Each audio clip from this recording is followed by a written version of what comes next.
Hi folks, welcome to the Prepared Homestead. This is Travis. Thank you all for stopping by to watch another lovely day in the Ozarks. Starting off, we're back into the normal spring weather.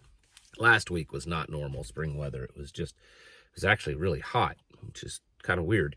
But we're get back into the normal spring weather where we're chilly at night and warm up and windy during the day. We've got another red flag warning day. So we'll see how that goes for us. But sun is shining and the sky is just almost perfectly clear. So it's lovely. Just what I had said might be starting to happen. It looks like it's going to happen. And we'll see how this all plays out. And that's referring to the fact that Joe Biden probably wasn't aware of a lot of what happened during his presidency. And I know that's not a big surprise to any of you. We figured that out a long time ago, right? That he was not really running the show. And so now Donald Trump is saying that the pardons, especially those last minute pardons that he did, are void. That they were done with an auto pen. The January 6th committee, his family members, Dr. Fauci, all of those people that he issued preemptive pardons, the president is saying that those are void and that those people can be prosecuted. I'm not complaining about this. I want to make that clear. I'm not complaining about this, but I do want to say that this, I think, could end up becoming a pretty big fight if the president really pushes this. This could be probably a pretty serious constitutional issue.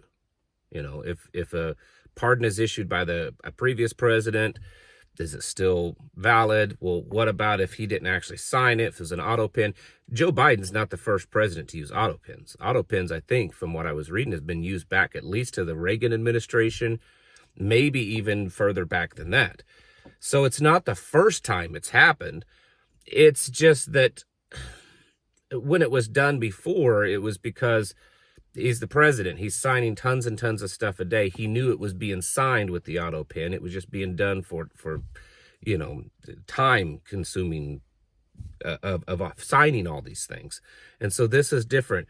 This could definitely, I think, cause a constitutional issue. And things like that are already happening with all these judges that are, ruling against what Donald Trump is doing.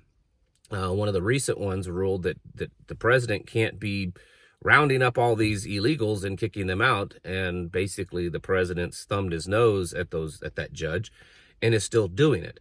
Now, I think most of you, like myself, would agree that judge, based on what we can see, doesn't have the authority to do that. But it doesn't mean that these things aren't going to become more of an issue, a constitutional issue. It's the system pushing against the system. And like I've said, it's the overall plan is the same. It's just the players change from time to time. The new war between the United States and Yemen is seeming to get bigger and bigger. More rockets and missiles and ballistic missiles and all this kind of stuff have been lobbed back and forth between the United States and Yemen. Apparently, and I said this yesterday, Yemen was bragging about targeting, I believe it was the Truman, one of the carrier groups. They did not hit the carrier, but it did land really close to the carrier. And from what I'm hearing, it was very close. The carrier was able to fend off all of those missiles and rockets sent to it with their defense systems, but they're getting close. And it doesn't mean that they're never going to make contact. How will it change things? And if it does, how will it change things? If Yemen actually does strike one of our carriers, that's always been considered the same thing as U.S. soil. If you were to strike any town in the United States with missiles, how would we react? The same way with one of our carriers. So we'll see how that happens. The tensions are growing rapidly there. And to add to that, Russia and China and Iran say that they support what's going on, and that the United States should not be using such, heavy lethal force against Yemen and the Houthis. At the same time, Donald Trump is saying that he will be meeting the next day or two with Vladimir Putin to work out potentially deals, a peace deal or a ceasefire deal between Russia and Ukraine. Russia is sticking to their guns. They're not just capitulating to the demands of Donald Trump. They have their own demands, and they're not backing down. And Donald Trump said that his statement before the inauguration that he would have the war ended in 24 hours was he was being sarcastic. He actually said that. It was sarcasm. So there's a whole lot going on there, and there's just conflict building. There's still just daily reports from various different analysts that the economy could be teetering on a big recession. Even though you and I know that the economy, the real economy, has been in a recession for several years now.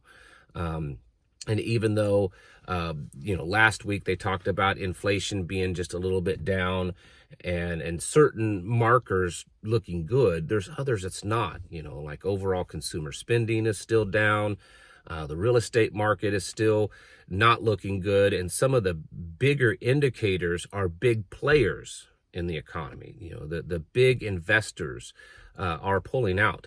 Warren Buffett's a perfect example of that. In the last several months, he has basically sold a ton of his stock and put it into just cash. So now he has a massive cash holding, and very possibly gold, because it's not something you have to report like you do stocks. And now he's selling off a lot of his real estate. And there's also reports that a lot of major CEOs, and I've seen this for the last few months, but it's getting bigger and bigger, that a lot of these CEOs are selling off their company holdings, their company stock. Jeff Bezos selling off a bunch of Amazon stock. All of these major CEOs of major companies that hold a large chunk of stock in the company they're in charge of, they're selling that off. They're pulling out. And those are always signs, along with the massive gold buying.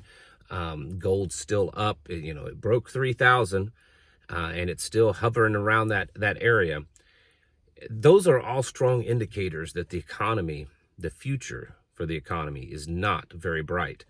And so when we look at the wars and the economy and everything else, it's all starts painting a pretty solid picture. And a solid picture that you and I need to get ready. I mean, you and I may not have millions and millions invested in stocks or real estate or gold. Some of you might, but most of you, I'd say, don't. But it still indicates that hard times are ahead. And that's why we have to not just be prepared in your typical standard prepper way, but we have to be prepared in a way that we have connections with other people, that we have a tribe, have a team, have a circle of people that we know and we can trust. And that's hard. I say it all the time about how you need to do that, but I don't talk enough probably about how difficult that is. And the people in the comments, you're always saying, yeah, well, it's nearly impossible to find people that you can trust and all this kind of stuff. And you're right, it is. It's very difficult. It's not impossible, but it's very difficult. And oftentimes the people that you try to build trust and then put into your circle, they end up stabbing you in the back. And I think that, as a side note, that is also another sign of just the wickedness of this world. But even saying that, we still need to try, because if it's possible to build a circle of trusted friends that you can work together and survive together, train together, your outlook on all of this stuff that's going on, the survivability of making it through all of this, is going to look a lot better. And so just because something's difficult doesn't mean we shouldn't do it. In fact, a lot of times because something is difficult means that we probably should do it. And this is going to be a difficult one for most everyone. I can tell you for myself, you all know that I've been hosting monthly meetings now for 5 years. And then we, have a small group here on the local level. It's not been easy. It wasn't something that just miraculously happened and it worked out great. And it's been tough along the way. And there's been people that come and go, and that, you find out later, once you start to get to know them a little bit, that they're not quite the person that you thought they were. This is normal. It should not be the reason for you to not do something, or it should not be the reason for you to not have connections and have a circle of friends, a tribe, a mag, or whatever. It is tough, but it's really very necessary, because the kind of stuff that's happening, the kind of stuff that will happen, this great reset that we're all, living through right now, having other like-minded people within your circle that you can trust and that you can work with and that you can survive together as families, it's going to be almost necessary. It's really going to be, it's going to be something you need to do. It'd be different if it was just some big apocalyptic wasteland, where it was just truly every man for himself, and your best choice was to just run off into the remote woods and try to survive off of nature. This is going to be different. And this is different. The things that we're seeing happen and how things are kind of working out in real time right before us, we see that it is different. We've got artificial intelligence. There'll be more restrictive controls on people. There'll be, telepathy now. I mean, that's going to be the next thing, which is just AI reading your brain. And that's something, I know that you may roll your eyes at that. That's something that's been in the development stage for a long time. This is not really anything new. They've had the little ear pod things, headphones. They've had those that have the ability to read your brain waves and interpret that for a few years now. And now that Neuralink is getting into the telepathy stuff, it's happening. And having a circle of people that you know and you can trust, it's going to be important, because all of this stuff that's happening, while it may seem like a lot and yet still not crazy extreme just yet, it is building. And you have to understand the fact that you or someone may say, well, it's not too crazy extreme yet. That's really just perception. And it's because we have been conditioned over the last several years to accept it in small doses. And if we were to take today and compare back to 6, 7, 8, 10 years ago, I think we would really be shocked at the level of changes and the level of the amount that we have accepted, the amount that has become the norm. And so, yes, things are getting worse. And if you say different, it's simply because you've just become accustomed to the changes. It is a new normal, and it's been that way, and it's going to continue to be another new normal, and we have to be prepared for that. We need to get our houses in order and prepare mentally, physically, and spiritually. Thanks for watching. Catch you in the next video.